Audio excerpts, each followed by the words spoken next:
Hello students, ਅੱਜ ਆਪਾਂ ਹੈਰਡ ਦੇ ਮਾਡਲ 'ਚ GN ਨੂੰ ਐਕਸਪਲੇਨ ਕਰਾਂਗੇ, ਨੈਚੁਰਲ ਗਰੋਥ ਰੇਟ ਨੂੰ ਐਕਸਪਲੇਨ ਕਰਾਂਗੇ।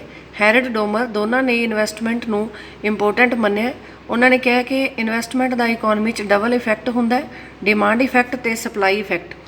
ਡਿਮਾਂਡ ਇਫੈਕਟ ਉਦੋਂ ਹੁੰਦਾ ਜਦੋਂ ਇਨਵੈਸਟਮੈਂਟ ਵੱਧਦਾ ਹੈ ਤਾਂ ਉਹਦੇ ਨਾਲ ਇੰਪਲਾਈਮੈਂਟ ਵੱਧਦਾ ਹੈ, ਇੰਪਲਾਈਮੈਂਟ ਵਧਣ ਨਾਲ ਇਨਕਮ ਵੱਧਦੀ ਹੈ, ਇਨਕਮ ਵਧਣ ਦੇ ਨਾਲ ਐਗਰੀਗੇਟ ਡਿਮਾਂਡ ਵੱਧਦੀ ਹੈ। ਇਹ ਇਹਦਾ ਡਿਮਾਂਡ ਇਫੈਕਟ ਹੈ।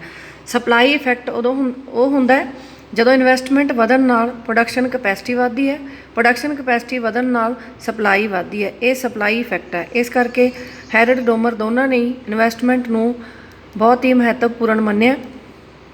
ਹੈਰਡ ਨੇ ਡਿਵੈਲਪਡ ਇਕੋਨਮੀਜ਼ ਦੀ ਸਟੈਡੀ ਗਰੋਥ ਨੂੰ ਮੇਨਟੇਨ ਰੱਖਣ ਲਈ 3 ਗਰੋਥ ਰੇਟਸ ਐਕਸਪਲੇਨ ਕੀਤੀਆਂ, ਜਿਨ੍ਹਾਂ ਤਿੰਨਾਂ ਦਾ ਬਰਾਬਰ ਹੋਣਾ ਜ਼ਰੂਰੀ ਹੈ। ਫੁੱਲ ਇੰਪਲਾਈਮੈਂਟ ਜਾਂ ਸਟੈਡੀ ਗਰੋਥ ਨੂੰ ਮੇਨਟੇਨ ਰੱਖਣ ਲਈ GW, GA ਅਤੇ GN ਇੱਕ ਦੂਜੇ ਦੇ ਬਰਾਬਰ ਹੋਣੀਆਂ ਜ਼ਰੂਰੀ ਹੈ।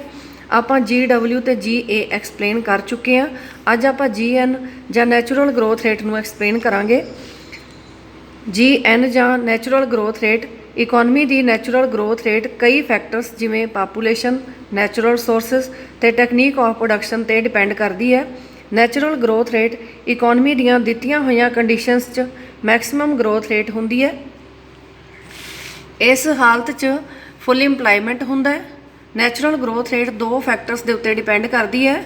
ਇੱਕ growth rate of labour force, ਦੂਜਾ growth rate of productivity of labour.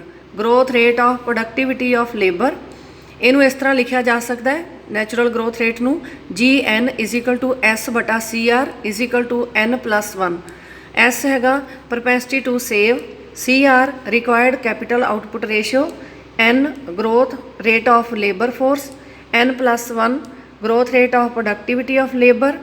Harrod ਦੇ ਅਕੋਰਡਿੰਗ ਇਕੁਲਿਬਰੀਅਮ ਉਦੋਂ ਹੁੰਦਾ ਹੈ ਜਦੋਂ ਤਿੰਨੋਂ ਗਰੋਥ ਰੇਟਸ GA, GW ਅਤੇ GN ਇੱਕ ਦੂਜੇ ਦੇ ਬਰਾਬਰ ਹੁੰਦੀਆਂ। ਅਗਲੀ ਵੀਡੀਓ 'ਚ ਆਪਾਂ ਹੈਰਡ ਤੇ ਡੋਮਰ ਦੇ ਮਾਡਲ ਨੂੰ ਡਾਇਗਰਾਮ ਨਾਲ ਐਕਸਪਲੇਨ ਦੀ ਗਰੋਥ ਪ੍ਰੋਸੈਸ ਨੂੰ ਡਾਇਗਰਾਮ ਦੇ ਨਾਲ ਐਕਸਪਲੇਨ ਕਰਾਂਗੇ। Thank you students.